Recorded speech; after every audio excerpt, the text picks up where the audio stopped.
Okay, we now have Andy Rayner. Andy's going to be talking about transporting ST2110 over WAN. This is something that we've been working on as a group within the Video Services Forum for the past year or so, almost a year. And very active group, being brilliantly led by Mr. Rayner.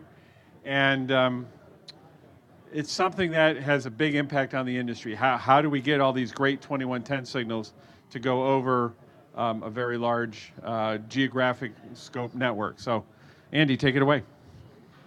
Great, Wes, thank you very much. My background, for those of you that don't know, I used to work for BT, British Telecom, for 22 years. I headed up their broadcast architecture team, and then about 8 or 9 years ago, I was persuaded to jump to vendor land, to the dark side, and I've been working for Nevion ever since. I'm based, in case you haven't guessed from the accent, in the UK, and Nevion's actually headquartered in Norway. So it's great to be with you. And don't forget, the slides and the presentations will be available afterwards. So if you want to share, please take it. So basically, the premise is 2110 was basically designed for a campus infrastructure, for an IP studio infrastructure. Several other things need to be considered when we go off campus, because of the distance, because of the integrity of signals, etc., etc., etc. And what we've been trying to do with this work group, which actually started at the beginning of October, so it was a few weeks after IBC we actually kicked this off. So we've not been going that long, so I think we've done well to get to where we've got to so far. But the idea is that we will have an interoperable way of handing those signals off so that we can have one vendor launching the stuff to the wide area network at one end, and at the other campus, the other facility can be terminated by someone else. So truly interoperable, and also best practice, so we can leverage best benefit from this stuff moving forwards. I always have problems with these clickers. And that's going the other way. Okay, here we go. So just to show you, quite a few people are involved, quite a few vendors, quite a few end users have been part of this. And that's really good, because I think we've developed good industry consensus on who's been involved in doing this. So we've had a lot of good minds throwing in ideas and battling through this stuff, which is cool. Okay, 3 key scenarios that we're considering when we're looking at this. First of all is event remote production connectivity. So this is the premise where you're trying to run a gallery and the control system at a centralized location, and you've got kit out in the field at an event. So you're long hauling all of the individual essences from the individual cameras, individual microphones back to your facility. And obviously, typically in that case, it's likely to be your kit, so you're in control of both ends of the system. The next scenario is what I call, actually, we probably want to talk about this one. I should reorder these. Intra-company facility connectivity. So this is all about if you as a company have got multiple locations and you want to leverage benefit of actually having sharing resources, both people, facilities, equipment, etc., and studio space between multiple places, you actually want to interconnect and hand essences long haul. And the third scenario, which is probably one that's got the most security and the most difficulties in negotiating, is intercompany facilities connectivity. So you as a company are wanting to connect and share essence-based facilities with somebody else. And not only is all of the connectivity issues, but also a fair degree of security in how you want to do that. So this is a bullet point of some of the key topic areas which we've been covering as an activity group. The ones with the ticks on are the ones we've covered so far, and we've basically got to the point of agreeing within the team a draft set of principles for what I call our #1 document, which I was aiming we were going to have out and available as a draft for NAB. It's probably going to be about 2 weeks late, I think, but all of the work has been agreed on in terms of what we're doing. So I will actually unpack some of these in the next few minutes as we go. So just to reiterate, what we're talking about here is the WAN side of whatever we have on the WAN on the edge of our campus. So we've got video essences, other essences, control stuff, other IP data, and what we're defining is how it looks as we come out of our campus with that gateway function. Okay, so flow protection 1. This is something, interestingly, that within a facility, I've been amazed that this has become the de facto choice of installation everywhere. This is a technology, dual diverse routing using 2022-7. We've been using it in wide area networks for many, many years now, but actually every single facility install that I've been party to in the last 4 years has actually used 2022-7. So it has become completely ubiquitous in that solution. And basically every flow is dual launched, and it's routed via discrete separate switch elements to a destination.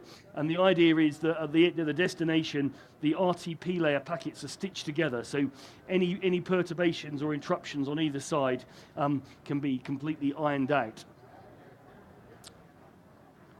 Flow protection 2. So FEC. So in a facility, we're not really interested in using FEC. We don't need to. With the short connectivity, it's very unlikely that we're going to need to actually use any error correction. And obviously, if we're running -7, we've effectively got dual redundancy anyway. However, once we go outside into the big wide world, then FEC is something that we may well want to consider for long haul stuff. So what we've agreed as part of this is we're going to use 2022-5, but constrained to a small product, because one of the things we're trying to do in a production world is minimize latency. And 2022-5 is spec'd up to very, very big matrices, which is great if you want to correct for a crazy number of errors. But actually, in the environment where we're trying to do to correct the occasional error, we're doing this. So actually, this product definition is the same as is defined for 2022-1, which is for transport stream over IP. So this is the recommendation for FEC for use in the wide area network. Okay, trunking essences. Why do we want to trunk essences together? Because we've actually spent a lifetime with 2110 trying to pull them apart so we can actually individually play with the different essences. There are several reasons. First of all, we actually want to make the life easier for the telco provider, because if we've actually aggregated them, then they've actually only got to carry one flow or a small number of flows. In a large production, if we've got 64 different audios and maybe like 24 different vision feeds plus some other stuff, there could be upward of 100 different flows going. So actually aggregating them together is a useful idea from the handling from the service provider perspective. It also means that they'll be commonly routed, because if we trunk them together, they'll actually go on common routes, which means any latency, every essence is subject to the same latency. There is also a benefit that actually we've got very different size essences here.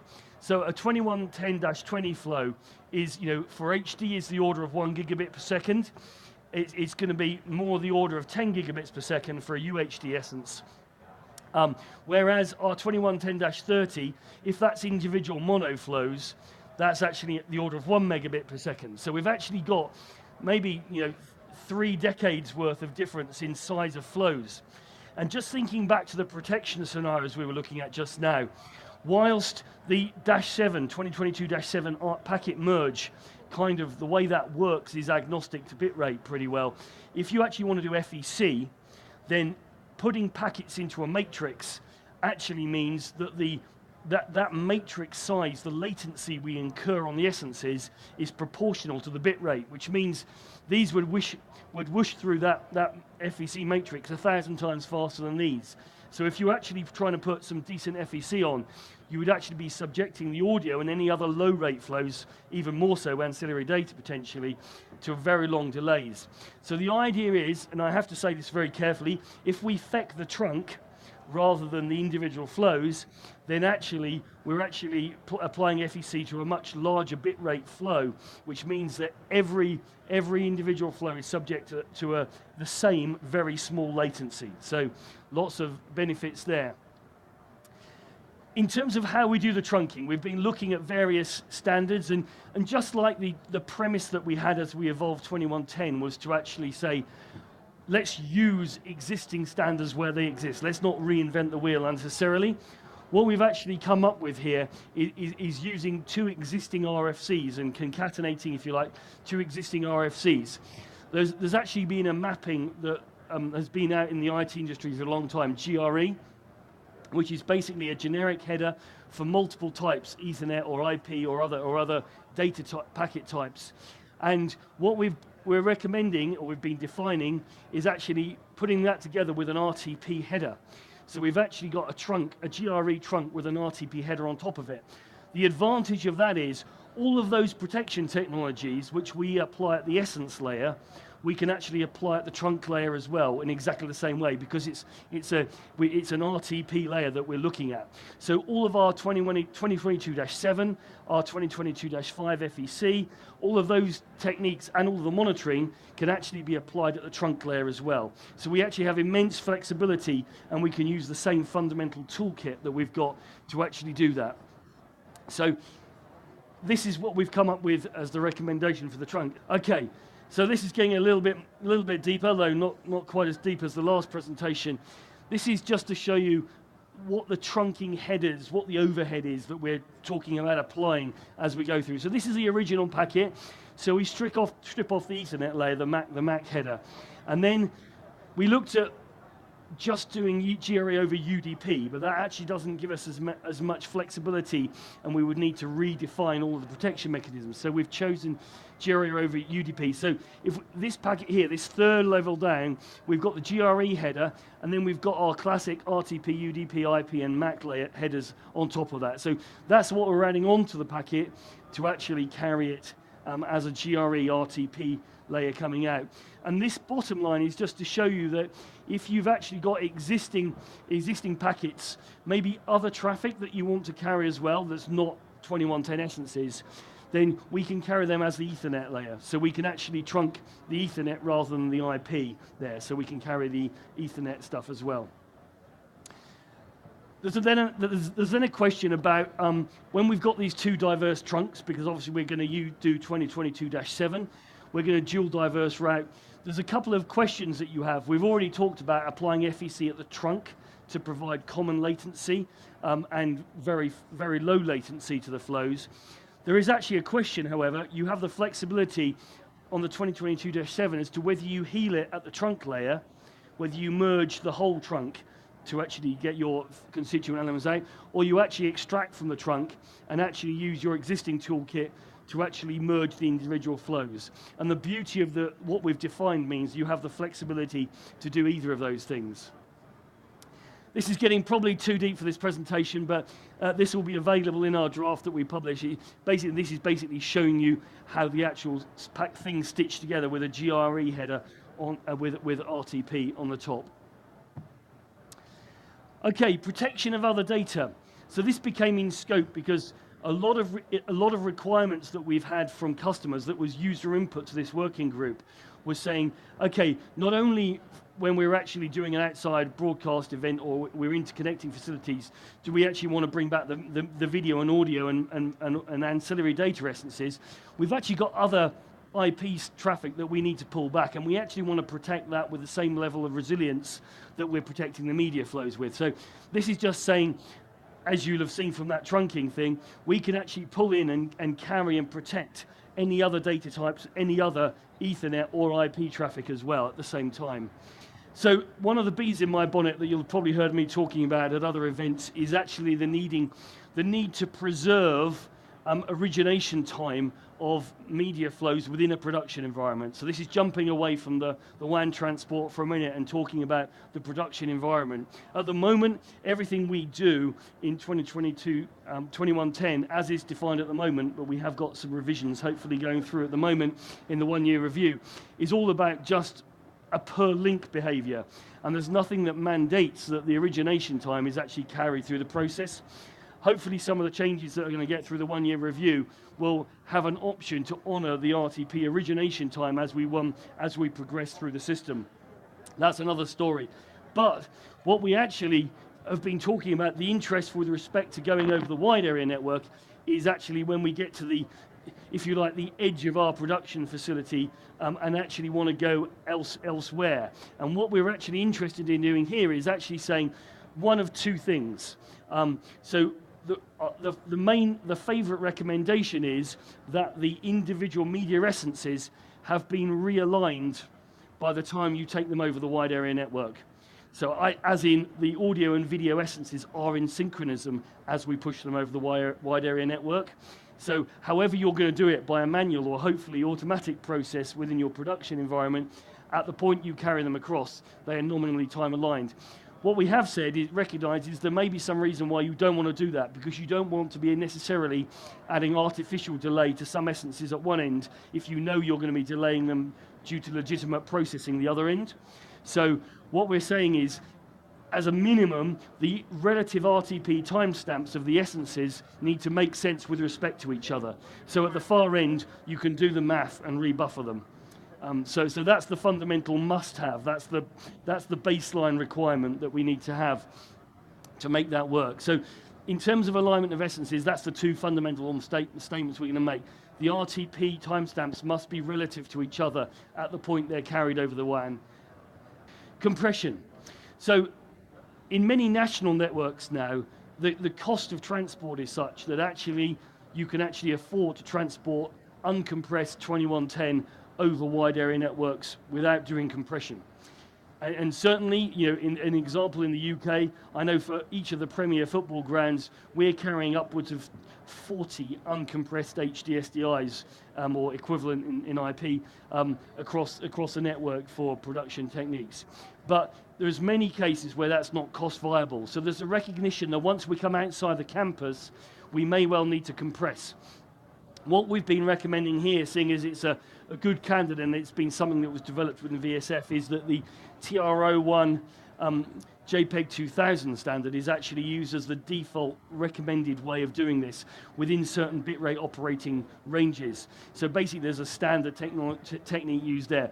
My suspicion is that as we evolve this, once we get towards the end of this year and certainly into next year, JPEG XS will probably become the de facto compression technology, and I say that because it's very, very low latency. So whilst JPEG 2000 we're calling ultra low latency or having the capability, JPEG XS is even lower, another decade of delay lower. So that has lots of opportunity there. Okay. I'm not going to say much about N2u fragmentation, but this is a big topic, and it's been a topic that's been addressed very effectively in the IT industry already. But obviously, once you start putting headers on things and carrying them, then you can actually get to the limit of your frame sizes. So there's a couple of things we're talking about here. One is that there's a principle that when we get to the media essences should be small enough so that when we actually put the extra headers on, they don't mean we're actually maxing out the N2u. When we're actually carrying other traffic, which may well be a max N2u already, as in other IP traffic that we're carrying that's associated with the production, then we actually need to just stick to standard IT principles on the way that fragmentation works. Okay, this is a big topic. This is what we're just starting to get our heads around now as a team. So we've got some of those relatively easy things about protection and trunking and essence alignment out of the way in recommendation. We're now looking at this because what we've been talking about so far is the data plane. It's the transporting of all of those media essence. How do we do that? What's been lagging behind in the 2110 world in the real deployments, and I say that because I think it's only as we've come into 2019 we've actually done a full NMOS deployment ourselves into a facility where everything's doing that. When you've actually got this discovery, registration, control layer of the ISO 4 and ISO 5 stuff happening, the question is, that's all very fine within a campus environment because you've got all of your individual pieces of equipment, they've said who they are, and your control system can use them. Once we're actually going between one campus and another one, you actually may say, actually, I don't want all of my devices in this campus to be discoverable elsewhere, you know, especially if you're going between organizations. So what we actually are starting to think, and we've got some people on the team that are starting to tease out the user requirements here, is there's various different scenarios we've got. Going back to that slide I had originally about whether it's a remote production, an intra-facility or an inter-facility connection, different requirements on filtering, but basically what it turns out is, you know, what we are likely to need to do is, as we come from one campus to another, as we come into the other facility, we actually effectively proxy the relevant information for those flows as they are presented into the other campus. So we don't actually have a wide discovered open campus. We actually have campus island. So each campus is like a control and discovery entity, but we actually do some sharing via some proxy techniques. There's different thinking on that.